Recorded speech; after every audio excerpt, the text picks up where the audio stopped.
Hello, hi అండి. ఈరోజు ఒక ముఖ్యమైన విషయం గురించి మనం చెప్పటం కోసం వీడియో చేయడం జరుగుతుంది. సడన్‌గా ఇప్పుడే తెలిసింది. నేనైతే చాలా బాధపడ్డాను.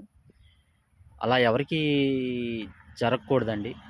ఈరోజు అహ్మదాబాద్ నుంచి లండన్ వెళ్తున్న ఎయిర్ ఇండియా ఫ్లైటు కుప్పకూలడం జరిగింది.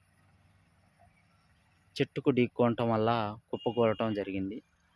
ఇంకా చూసినట్టయితే 242 మంది ప్రయాణికులు చనిపోవడం జరిగిందండి.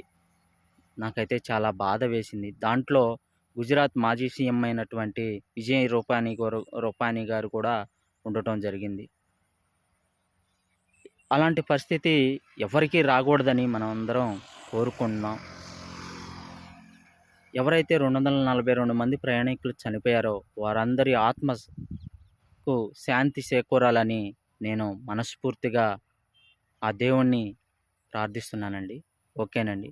ఈ విషయం గురించి చెప్పడానికి వీడియో చేయడం జరిగింది. ఓకే.